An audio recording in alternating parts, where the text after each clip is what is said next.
ಕಳೆದ ಒಂದು ವಾರದಿಂದ ಲೋಕಸಭೆಯಲ್ಲಿ ಹೈಡ್ರಾಮಾನೇ ನಡೀತಾ ಇದೆ. ಅದರಲ್ಲೂ ನರೇಂದ್ರ ಮೋದಿಯವರ ಮೇಲೆ ಅಟ್ಯಾಕ್ ಮಾಡೋದಕ್ಕೆ ವಿಪಕ್ಷಗಳ ಮಹಿಳಾ ಸಂಸದರು ತಯಾರಾಗಿದ್ರು ಅನ್ನುವ ವಿಚಾರವನ್ನು ಓಂ ಬಿರ್ಲಾ ಅವರು ಹೇಳಿದ ನಂತರ, ಸ್ಪೀಕರ್ ಹೇಳಿಕೆಯ ನಂತರ ಅಲ್ಲೊಂದು ಅವಘಡ ಆಗೋದಿತ್ತು. ಆ ಕಾರಣಕ್ಕೆ ಮೋದಿಯನ್ನು ನಾನು ಬರೋದನ್ನು ತಡೆದೆ ಪ್ರಧಾನಿಯವರನ್ನು ಅನ್ನೋ ಮಾತನ್ನು ಹೇಳಿದ ನಂತರ ಭಾರಿ ಚರ್ಚೆಗೆ ಗ್ರಾಸ ಆಗಿತ್ತು. ಈಗ ಆ ಮಹಿಳಾ ಸಂಸದರೇ ಮಾಧ್ಯಮದ ಮುಂದೆ ಬಂದು ಸಂಸದೀಯ ವ್ಯವಹಾರಗಳ ಖಾತೆ ಸಚಿವರಾದಂಥ ಕಿರಣ್ ರಿಜಿಜು ಅವರಿಗೆ ಥ್ಯಾಂಕ್ಸ್ ಹೇಳಿದ್ದಾರೆ. ಯಾಕಂದರೆ ಆ ವಿಡಿಯೋವನ್ನು ಹೊರಗಡೆ ತಂದಿದ್ದಕ್ಕೆ.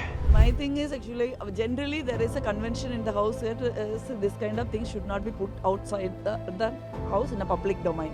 So despite that, Kiran Rijiju is a parliamentary affairs minister who did it. But I actually basically express my thanks to Kiran Rijiju for putting out that video, because there are the last 2 days there are so many theories, myths, propaganda has going against us. Even Honorable Speaker quoted in the Parliament said there is an untoward incident will happen. So this video basically broke that myth. So we, the women MPs, Congress MPs, actually went to the treasury benches holding a banner in our hand, peacefully is standing there waiting for the Prime Minister to express our protest, because leader of opposition was not allowed to speak. Entire opposition was not able to spell out a single word. So when the discussion itself not happened, how come Prime Minister can reply to the motion of thanks? So that's what our thing. So the lot of BJP mouthpieces has also said we are trying to attack the Prime Minister. So this video effectively burst the myth. So I personally thank Mr. Kiran Rijiju.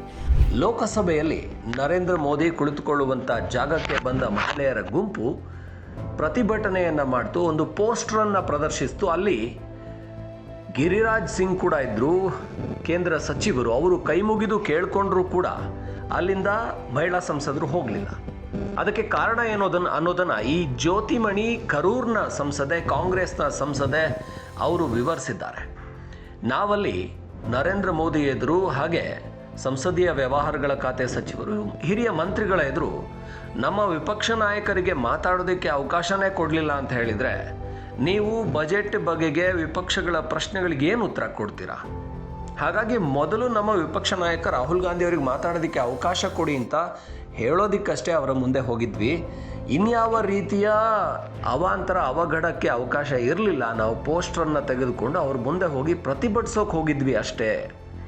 ಈ ವಿಚಾರವನ್ನು ಕರೂರ್ನ ಸಂಸದೆ, ತಮಿಳುನಾಡಿನ ಕರೂರ್ನ ಕಾಂಗ್ರೆಸ್ ಸಂಸದೆ ಜ್ಯೋತಿಮಣಿ ಹೇಳಿದ್ದಾರೆ. ಇದರಿಂದ ಈ ಎಲ್ಲ ಏನು ಪ್ರಧಾನಿಯವರ ಮೇಲೆ ದಾಳಿಗೆ ತಯಾರಿ ಮಾಡಿದ್ರು ಅನ್ನುವಂಥ ಒಂದು ಏನು ಅಪವಾದ ಮಾಡಲಾಗ್ತಾ ಇದೆ, ಆರೋಪವನ್ನು ಹೊರಿಸಲಾಗ್ತಾ ಇದೆ, ಅದೆಲ್ಲ ಸುಳ್ಳು ಅಂತ ಈ ವಿಡಿಯೋದಿಂದ ಗೊತ್ತಾಗ್ತಾ ಇದೆ. ಹಾಗಾಗಿ ನಾನು ಸಂಸದೀಯ ವ್ಯವಹಾರಗಳ ಖಾತೆ ಸಚಿವರಿಗೆ ಥ್ಯಾಂಕ್ಸ್ ಹೇಳ್ತೀನಿ ಅನ್ನೋ ಮಾತನ್ನ ಇಲ್ಲಿ ಜ್ಯೋತಿಮಣಿ ಅವರು ಹೇಳಿದ್ದಾರೆ. ಯಾವುದೇ ಸುದ್ದಿಯ ಅಪ್ಡೇಟ್ ಅನ್ನ ಮಿಸ್ ಮಾಡ್ಕೊಳ್ಬಾರ್ದು ಅಂದ್ರೆ ಈಗ್ಲೇ ಒನ್ ಇಂಡಿಯಾವನ್ನ ಸಬ್ಸ್ಕ್ರೈಬ್ ಮಾಡಿ. ನಿಮಗೆ ಬೇಕಾದ ಭಾಷೆಯಲ್ಲಿ ಎಲ್ಲಾ ಸುದ್ದಿ ತಿಳಿಬೇಕು ಅಂದ್ರೆ ಒನ್ ಇಂಡಿಯಾ ಆಪ್ ಅನ್ನ ಡೌನ್ಲೋಡ್ ಮಾಡ್ಕೊಳ್ಳಿ.